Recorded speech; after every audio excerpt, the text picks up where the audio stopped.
अस्सलाम वालेकुम। Welcome to my channel pies over by Amna Shah. I hope कि आप खुश होंगे। कहानी शुरू करने से पहले आपसे रिक्वेस्ट है कि अगर आपको मेरा कंटेंट पसंद आता है तो प्लीज़ मेरे चैनल को सब्सक्राइब करें। आइए कहानी का आगाज़ करते हैं।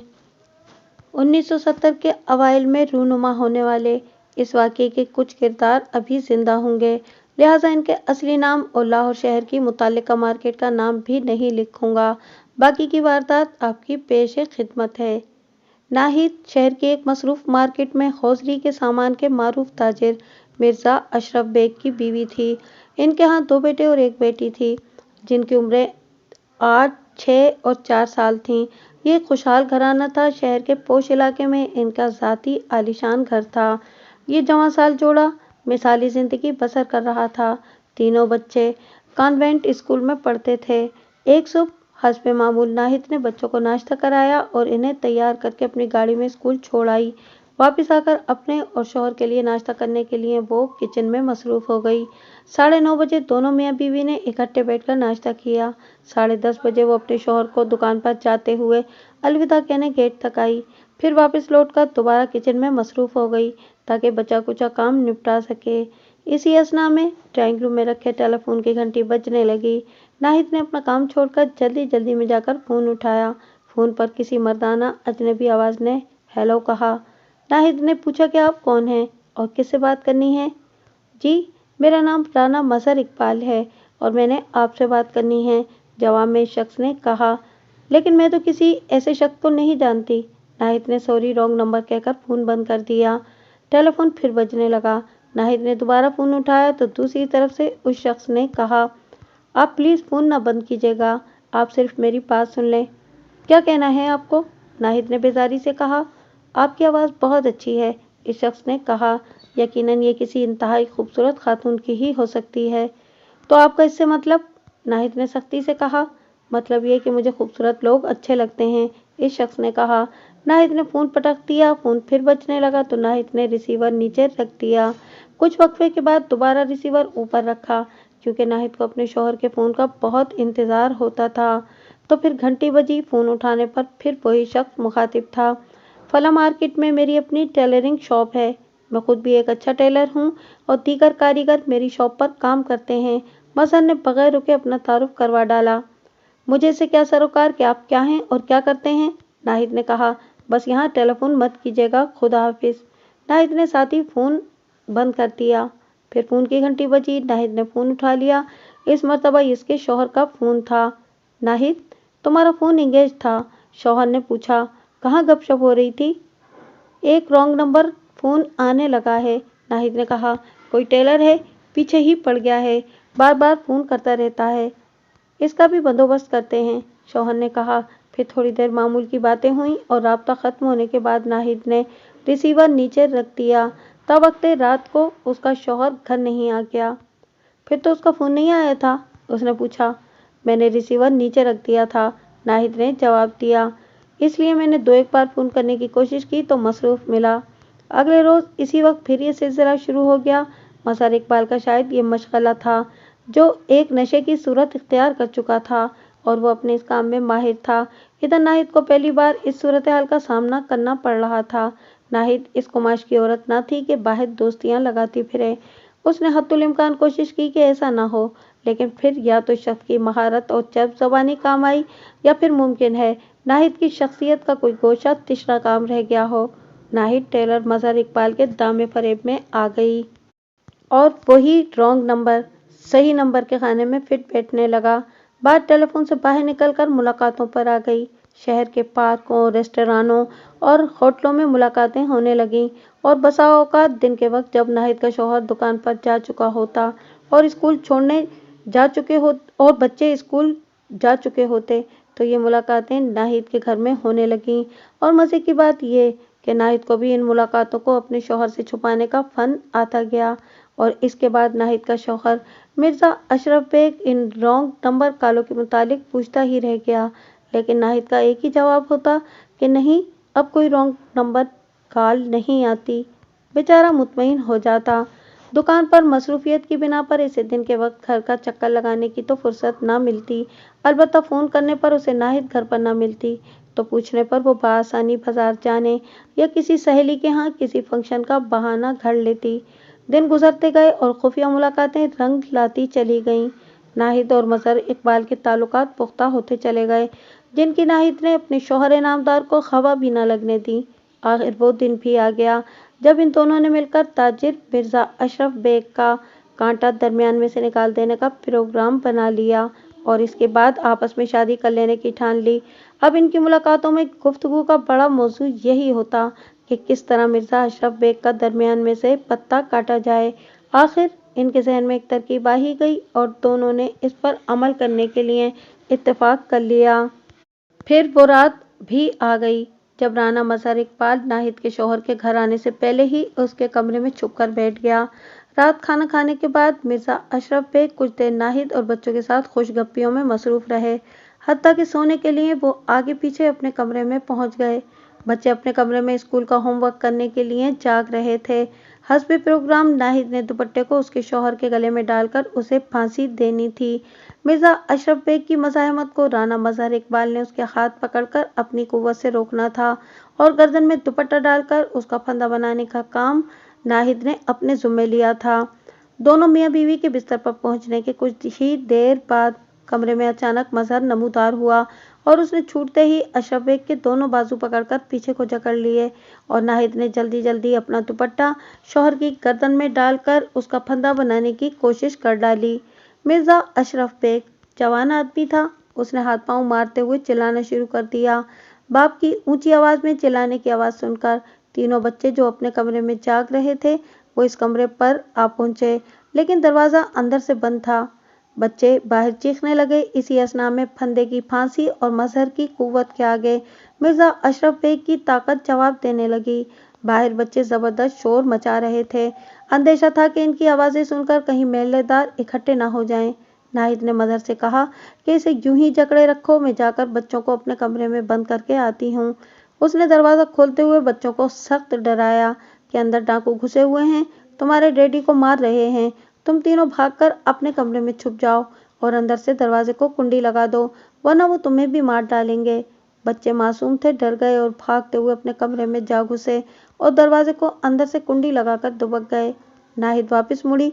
उसने देखा कि मजहर दुपट्टे के फंदे को दोनों हाथों से कसे हुए है और उसने अपने दोनों घुटने उसके शौहर के बाजुओं पर रखे हुए हैं, जो अपने पलंग पर बैठ के पीठ के बल गिरा हुआ था। काम को तकमील तक पहुंचाने में नाहिद ने मजहर की मदद की, हत्ता कि इनका काम मुकम्मल हो गया और मिर्जा अशरफ बेग अपनी बीवी और उसके आशना के हाथों अपने जान से हाथ धो बैठे। दोनों का प्रोग्राम यही था कि इस कत्ल को डकैती जाहिर किया जाएगा। इसके बाद दोनों ने मिलकर कुछ घरेलू सामान इधर उधर बखेरा और कातिल मजहर इकबाल तो रात को ही अपने घर रवाना हो गया और बाकी का काम कातला नाहिद के सुपुर्द कर गया। नाहिद सुबह होने पर थाने चली गई। मुतालिका थाने का सब इंस्पेक्टर चौधरी वारिस खान अभी थाने नहीं पहुंचा था। इसे घर से बुलवाया गया और नाहिद ने थाने में रपट लिखवाई कि इसके घर रात को डाका पड़ा है। डाकू उसके यहाँ से जेवर और नकदी लूट कर ले गए हैं। मज़ाहमत करने पर उसके शौहर का गला दबाकर उसे कत्ल कर गए हैं। घर वापस पहुंचकर नाहिद ने अपने रिश्तेदारों और अजीज़ों अकारिब को भी खबर सुनाई और खुद मातमी लिबास पहनकर चीखो पुकार और वावेला करने लग पड़ी। कुछ ही देर में थानेदार चौधरी वारिस खान भी मौका वारदात पर पहुंच गया। उसने लाश का नजरी मुआयना किया और जाए वारदात को बगौर देखने के बाद लाश पोस्टमार्टम के लिए करीबी अस्पताल भिजवा दी। शाम तक लाश पोस्टमार्टम रिपोर्ट के साथ वापस आई। रिपोर्ट में लिखा था कि मकतूल की मौत किसी कपड़े का फंदा बनाकर दम घोंटने के बायस हुई है। मकतूल के अजीज़ व अकारिब और मार्केट की ताजर बिरादरी ने कसीर तादाद में जनाजे में शिरकत की और मैयत को रात के वक्त दफना दिया गया। नाहिद ने रिवाज के मुताबिक अपनी बेवकी का खूब मातम किया और बच्चों को गोद में ले लेकर खूब खूब आंसू बहाए और देखने वाली हर आंख को अश्कबार किया। इधर थानेदार ने, जो इस वक्त सब इंस्पेक्टर ही हुआ करता था, बाद में एसएचओ बन गया था, कत्ल और डकैती के इस दोहरे केस की तफ्तीश शुरू कर दी। बीवी कत्ल हो जाए तो पुलिस की नज़र में पहला मुश्तबा उसका खामिद होता है और अगर खामिद कत्ल हो जाए तो शक का खाना बीवी के नाम से खाली नहीं होता। थानेदार चौधरी वारिस खान ने हस्ब दस्तूर शक के खाने को मकतूल की बेवा नाहिद के नाम से खाली नहीं रखा। ये अलग बात है कि घर में मातमी फिजा और इंसानी हमदर्दी के जज्बे की बिना पर हाथ जरा हल्का रखा और वो खुद भी सिविल कपड़ों में नाहिद के घर आ जाता और नाहिद को ड्राइंग रूम में बिठाकर इससे हमदर्दी जतलाने के अंदाज में अपनी मतलब की बातें पूछता जाता। जहाँ तक डकैती का ताल्लुक था, घर से बकौले मकतूल की बेवा जेवर और नकदी के अलावा कोई दीगर सामान नहीं गया था। हाँ, अलबत्ता यूं लगता था कि घरेलू सामान को भी काफी खदेड़ा गया है। मसलन मेजों की दराजें और कपड़ों की अलमारियों के दरवाजे खुले पड़े थे। वीसीआर और टीवी ट्रॉली भी अपनी जगह से काफी हटी हुई थी। कुछ अटैची केसों के ताले भी टूटे हुए दिखाई देते थे और इनके अंदर से बहुत से कपड़े बाहर बिखरे पड़े थे। थानेदार ने घर में वाज़ेह हिदायत दे रखी थी कि जब तक वो न कहे किसी चीज़ को हाथ न लगाया जाए और न ही कोई चीज़ अपनी जगह पर वापस रखी जाए। ताहम थानेदार को अभी तक वारदात का कोई इशारा नहीं मिल रहा था। डाकू और कातिल किस महारत से अपना काम कर गए हैं कि कोई खुराक खोज ही न छोड़ा। थानेदार ने सोचा, मगर ये कैसे हो सकता है। इधर नाहिद मुतमईन सी दिखाई देने लगी और अक्सर सवाल करने लगी, इंस्पेक्टर साहब, आखिर मेरे खामिद के कातिल और घर में डाका डालने वाले लुटेरे कब गिरफ्तार होंगे। थानेदार वारिस खान का एक ही जवाब होता, बहुत जल्द। थानेदार कभी वर्दी में ही नाहिद के घर आ जाता था और वो नाहिद के बच्चों के साथ नहायत शफकत से पेश आता और उन्हें प्यार करता। बड़े बेटे अशफाक को तो उसने अपने साथ खूब मानूस कर रखा था। थानेदार को वर्दी में देखकर अशफाक बहुत खुश होता था। वो इसे अंकल कहने लगा। एक दिन अशफाक ने थानेदार से कहा कि वो भी बड़ा होकर पुलिस इंस्पेक्टर बनेगा और डैडी के कातिलों को पकड़ेगा और उन्हें शूट कर देगा। वाह, तुम तो बहुत बहादुर बच्चे हो, वारिस खान ने कहा। लेकिन कातिल और डाकू तुम्हारे घर में घुसकर तुम्हारे डैडी को कत्ल कर गए और तुमने उन्हें कुछ भी नहीं कहा। डैडी की चीखें सुनकर हम तीनों बहन भाई दौड़ते हुए मम्मी डैडी के कमरे की तरफ आए थे, अशफाक ने कहा। हमने दरवाजे को धकेला था लेकिन अंदर से कुंडी लगी हुई थी। फिर मम्मी बाहर आई।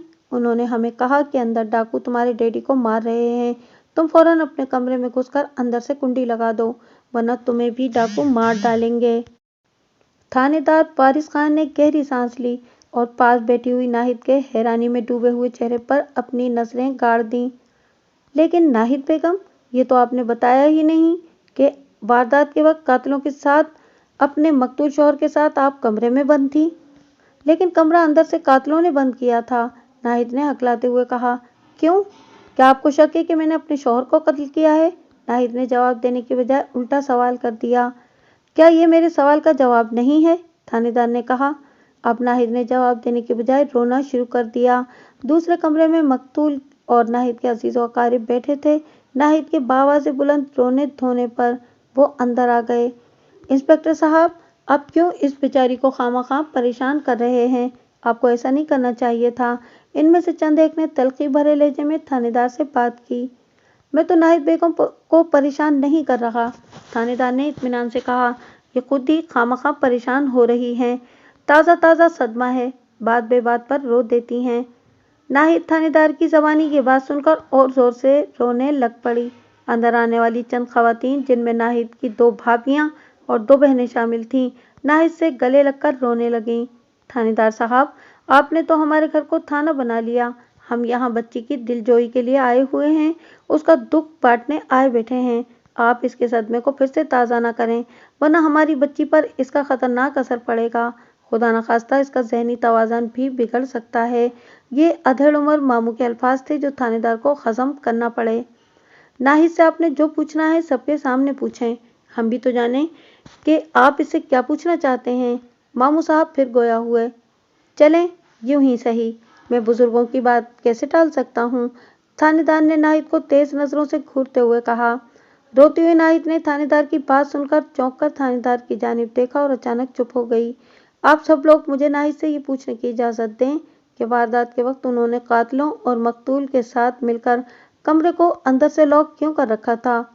हाँ बेटी बताओ, इंस्पेक्टर साहब को कि कमरा क्यों बंद किया गया था, मामू ने नाहिद से शफकत भरे लहजे में पूछा। किसी ने कोई कमरा बंद नहीं किया था। नाहिद अपने पहले अल्फाज भूल चुकी थी, यह जानबूझकर पलटा खा गई। थानेदार उठा और बाहर निकलकर लॉन में खेलते अशफाक को आवाज़ दी। अशफाक बेटे, देखें, आपके मेहमान आप आए हुए हैं और आप बाहर क्या कर रहे हैं? अंदर आ जाओ। थानेदार ने जाकर अशफाक से मुसाफा किया और उसका हाथ पकड़े उसे अंदर ले आया जहां सब बैठे थे। हाँ बेटे, मुझे वो बात फिर बताओ जब आप लोग अपने डैडी की चीखें सुनकर तीनों बहन भाई उनके कमरे की तरफ दौड़ते आए और कमरे के दरवाजे को खोलकर अंदर चले गए। नहीं नहीं अंकल, हमने दरवाज़ा खोलने के लिए हैंडल घुमाने की कोशिश की थी, लेकिन कमरा अंदर से बंद था। हम डैडी की चीखें सुनकर चीखने लग पड़े, लेकिन अंदर से दरवाज़ा खोलकर मम्मी ने कहा कि अंदर डाकू तुम्हारे डैडी को मार रहे हैं, वो तुम्हें भी मार डालेंगे। तुम फौरन अपने कमरे में जाकर कमरा अंदर से बंद कर लो। फिर हमने ऐसा ही किया था। क्यों शाजिया? उसने बहन की जानिब देखते हुए कहा और बहन ने भी हाँ में सर हिला दिया। नाहिद ने कुसीली नज़रों से बेटे को देखा। दरअसल नाहिद को बेटे को ऐसी बात बताने से मना करने का मौका ही नहीं मिला था। इसने इतनी परवाह नहीं की थी इस बात की। अब नाहिद ने अपने पहले बयान को खुद ही तरदीद कर डाली थी। इधर थानेदार का शक यकीन में बदल गया। इसे यकीन हो चला कि अपने खामिद के कत्ल में नाहिद भी मुलविस है। नाहिद से मजीद तफ्तीश नागुज़ीर हो गई थी, जो कि इसके घर में इसके तमाम अजीज़ व अकारिब की मौजूदगी में नहीं हो सकती थी। थानेदार ने मकतूल के दोनों भाइयों से बात की कि वो अपने भाई के कातिलों तक पहुंचने में उसकी मदद करें। इसके लिए नाहिद से मजीद तफ्तीश ज़रूरी हो गई है, क्योंकि शक के ताने बाने नाहिद की ज़ात पर बुने जाने लगे हैं। लिहाजा इसे नाहिद को थाने ले जाना पड़ेगा। नाहिद के लवाहिकीन ने बहुत वावेला किया और थानेदार के साथ इनका रवैया काफ़ी जारहाना और धमकी आमेज था। बहरहाल मकतूल के भाइयों ने नाहिद को थाने ले जाने की मुखालफत तर्क कर दी। नाहिद को थाने लाया गया। चौधरी वारिस खान एक तजुर्बेकार और माहिर थानेदार था। वो अपने काम में पूरा था। सवाल दर सवाल और थोड़ी सी कोशिश के बाद नाहिद ने इकबाली जुर्म कर लिया। वैसे भी पुलिस के हत्थे चढ़ी हुई नातजुर्बेकार और पहला जुर्म करने वाली औरत के पास इकबाली जुर्म करने के सिवा चारा नहीं था। इसने अपने आशना का नाम पता बता दिया। सुबह तुलू हो चुकी थी जब नाहिद अपना इकबाली बयान कलमबंद करवा रही थी। थानेदार वारिस खान ने फौरन छापामार टीमें तश्कील दे दी ताकि शरीके का कातिल राना मजहर इकबाल की गिरफ्तारी अमल में लाई जा सके। इधर टेलर मास्टर मजहर इकबाल का मामूल था कि वो हर रोज सुबह सवेरे शॉप पर पहुंचते ही अखबार देखता था। नाहिद केस का इन दिनों बहुत चर्चा था। अखबार वालों की ये कोशिश होती थी कि सनसनीखेज वाक़े की सबसे पहले अपने अखबार पर खबर लगाएं। लिहाजा सहाफ़ी रात भर इस टो में लगे रहे थे। एक सहाफ़ी ने आधी रात को मुतालिका थाने फ़ोन करके नाहिद केस की ताज़ा खबर लेना चाही, तो एएसआई करीम बख्श ने, जो नाहिद से पूछगछ में मौजूद रहा था, उसने अंदाज़ा लगा लिया कि कातिल नाहिद ही है। सहाफ़ी ने जब यह खबर पूछी तो करीम बख्श ने कह दिया कि ये आज आपके अखबार के लिए नहायत चटपटी खबर है। बीवी ने अपने आशना से मिलकर खामिद को कत्ल कर दिया। नाहिद अपने खामिद की कातला निकली। नाहिद ने इकबाली जुर्म कर लिया। इधर जूं ही ये अखबार टेलर मास्टर मजहर के हाथों में पहुंचा, उसने फौरन एक कारीगर को दौड़ाया कि वो रक्षा ले आए। वो फौरन रक्षा ले आया और मजहर इकबाल रक्षे में बैठ गया। रक्षे के चले जाने के कोई 15-20 मिनट बाद पुलिस टेलरिंग शॉप पर पहुंची, लेकिन मुलजिम फरार हो चुका था। मजहर ने जब अखबार में ये पढ़ा कि नाहिद गिरफ्तार हो गई है, तो इसे अपनी मौत नज़र आने लगी कि वो औरत ज़ात है, पुलिस के सामने सब कुछ उगल देगी। पुलिस ने चंद दीगर जगहों पर छापे मारे जहां कातिल मजहर इकबाल आया जाया करता था, लेकिन वो न मिल सका और यूं दिन गुजरने लगे। कातिल की गिरफ्तारी न होने पर मार्केट की ताजर बिरादरी में बेचैनी फैलने लगी। साथ ही पुलिस पर दबाव बहुत बढ़ने लगा कि ताजिर मिर्जा अशरफ बेग के कातिलों को जल्द से जल्द गिरफ्तार किया जाए। पुलिस कातिलों से मिल गई है, ये पुलिस और कातिलों की मिली भगत है। पुलिस ने कातिल फरार करा दिए। रोजाना अखबार इन खबरों से भरे हुए थे। एक अखबार ने तो मुलजिम की अदम गिरफ्तारी पर दिनों की गिनती शुमार करना शुरू कर दी। 10वां दिन, 15वां दिन, 20वां दिन ताजिर मिर्जा अशरफ बेग के कातिलों का सुराग न मिला। पुलिस की नाकामी का मुंह बोलता सबूत है। इधर पुलिस ने मुल्क के बड़े बड़े शहरों के थानों में इश्तहार शोर गौगा दे दिया। इसके जवाब में करीबन 90 दिनों के बाद कराची के फेडरल बी एरिया के एक थाने से इत्तला आई कि इस इलाके में एक मशकूक शख्स पाया गया है। वो कि इसने छोटी छोटी दाढ़ी रख छोड़ी है, लेकिन باقی کا حلیہ مشتہر کردہ خاکے سے ملتا جلتا ہے۔ اطلاع ملنے پر لاہور کے متعلقہ تھانے سے سب انسپکٹر چودھری وارث خان کی سرکردگی میں پولیس ٹیم کراچی روانہ ہو گئی اور کراچی جا کر فیڈرل بی ایریا پہنچی، جہاں سے اس مشکوک شخص کے بارے میں اطلاع آئی تھی۔ پتہ کرنے پر معلوم ہوا کہ قریباً 1.5 ماہ سے اس علاقے کی ایک مسجد میں ایک انتہائی پرہیزگار شکل و صورت والے قاری صاحب درس قرآن دینے لگے ہیں اور امام مسجد کی غیر موجودگی میں امامت بھی کرا لیتے ہیں۔ ساتھ ہی ان کا ایک میرج بیورو ہے۔ دیگر اوقات میں وہ اس شادی دفتر میں بیٹھتے ہیں۔ پہلے دن سب انسپکٹر چودھری وارث خان سول کپڑوں میں اکیلا شادی دفتر پہنچا تاکہ وہ اس مشکوک شخص کا جائزہ لے سکے کہ آیا یہی شخص ٹیلر ماسٹر مظہر اقبال ہے یا کوئی اور ہے۔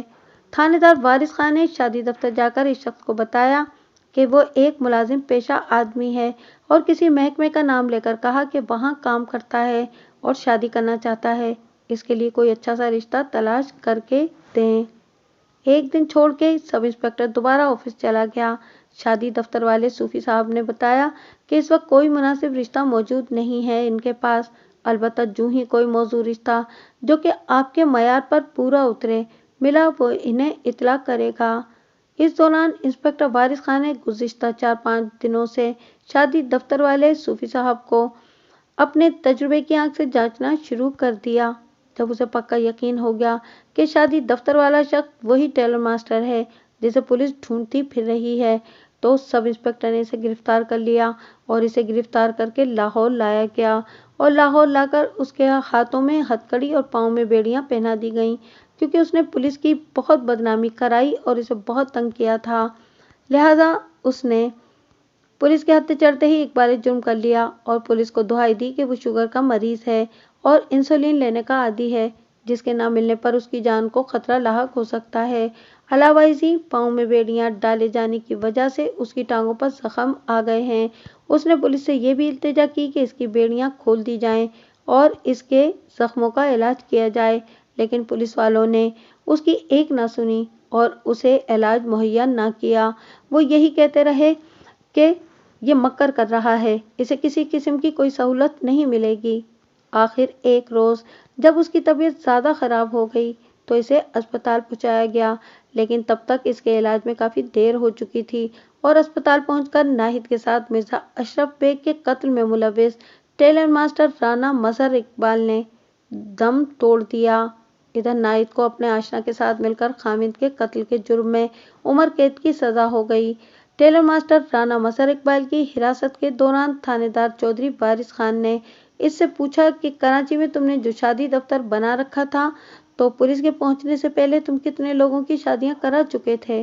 تو جواب میں اس نے تھانے دار کو بتایا، جب سے میں نے شادی دفتر کھولا آپ پہلے اور آخری شخص تھے جنہوں نے میرے دفتر میں آ کر مجھ سے شادی کروانے کے لیے کہا، ورنہ میرے پاس دیگر کوئی کلائنٹ نہیں آیا تھا۔ اس کہانی کا یہ پہلو بڑا فکر انگیز اور شرمناک ہے کہ ناہید کو اللہ نے اچھا خامد، من چاہی اولاد اور ہر خوشی دے رکھی تھی، اس نے یہ نعمتیں ٹھکرا کر اپنی دنیا و آخرت برباد کر لی محض ایک رانگ نمبر کے لیے، جو آخرکار اس کے لیے رانگ ہی ثابت ہوا۔